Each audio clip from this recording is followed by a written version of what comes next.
Olá, gente amada, buenas, buenas. Aqui é Edilson Nóbrega. Estávamos falando ontem sobre essa cultura da selva.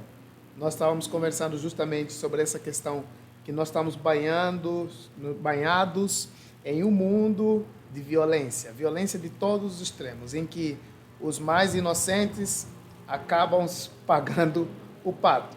Eu estava dizendo que a gente precisa desenvolver uma cultura de paz, uma educação que promove cultura de paz. E, no nosso olhar, baseado em Gálatas, nos frutos do Espírito, capítulo 5, essas coisas só podem ser promovidas por meio de Deus. Deus trabalhando no coração e na mente das pessoas, seremos homens de paz, seremos homens que fugiremos de todas as tensões, de todos os conflitos, não por fraqueza de caráter ou por fraqueza de personalidade, mas porque nós amamos a paz, queremos a paz com toda a força do nosso coração, odiamos os conflitos, odiamos as desavenças, as brigas, as diferenças, queremos a paz, não só a nossa paz, mas a paz de outros. Paulo fala em Efésios que Cristo é a nossa paz. Cristo é essa nossa bandeira que devemos levantar. Então precisamos procurar homens de paz para andarem conosco. Precisamos nos achegar a homens que são homens pacificadores. Eu já vou te contar uma história que aconteceu na Inglaterra, uma história muito interessante. Eu sou amante da Inglaterra. Eu gosto demais dos eventos, desde o rei Henrique VII, o oitavo seu pai, e toda a dinastia que vem a posteriores, a dinastia, por exemplo, de Elizabeth. E quando a gente vai para a Inglaterra, a gente vê que, num desses períodos, o reino foi atacado, o rei foi quase morto, ele teve que se fingir de um pastor de animais, e ele então saiu, só assim que os escoceses não viram ele.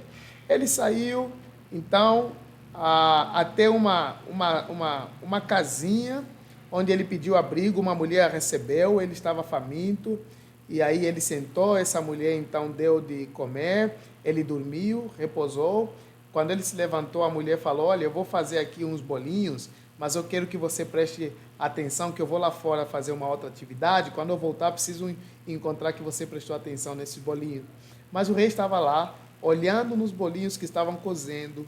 Em vez de ele prestar atenção nos bolinhos, a sua cabeça estava tão cheia sobre o que ele tinha acabado de viver, aquela crise que tinha acontecido no reino. O reino ainda estava ocupado pelos bárbaros invasores, e a sua cabeça estava tão longe, mesmo que os seus olhos estavam lá olhando ao bolinho, mas a sua mente estava muito longe. E quando essa mulher entrou, ela viu que estava uma fumaça, tudo queimado. Ele não prestou atenção, nem sentiu o cheiro do queimado, porque a sua mente estava muito distante. Então ela ficou brava e o repreendeu duramente e falou para ele: se você quer comer e você não quer trabalhar, eu já te ajudei aqui, agora pedi para você olhar uma coisa simples, você não olhou. O rei então sentou novamente, triste por ter fracassado numa tarefa tão pequena como era olhar os bolinhos, até que o dono da casa chega e olha para quem está sentado na cadeira da sua casa. Era o rei, disfarçado nas vestes de um pastor. E ele olha para sua esposa e fala: sabe quem está sentado aqui? É o rei da Inglaterra, o grande rei que está sentado aqui. Despacha, mulher, vamos oferecer o melhor para o rei. E aí essa mulher pede desculpa para o rei, porque ela não sabia que aquele homem disfarçado era o rei. Mas o rei era um homem nobre e sábio. O rei se levanta e olha para ela e diz assim: não se desculpe, você está certa. Eu falhei numa tarefa pequena. E um homem que recebe uma tarefa, não importa se ele é grande ou pequena, precisa ser fiel na tarefa que recebeu. Olha o que a gente está pensando. Nós estamos pensando em homens de paz. O rei podia determinar a morte daquela mulher naquele momento. Ou o rei podia se vingar de todo o agito que estava acontecendo, de todo o fracasso que ele estava vivendo. Ele podia usar aquela ocasião para pisar alguém, para esmagar alguém. Mas o rei era um homem de paz. É sobre isso que nós estamos falando. É sobre isso que nós estamos falando. E é sobre isso que o Espírito está usando Paulo para falar para nós em Gálatas 5. Precisamos desenvolver os frutos do Espírito. E os frutos do Espírito não vêm por conta de uma educação, seja ela secularizada, humanista, iluminista ou clássica.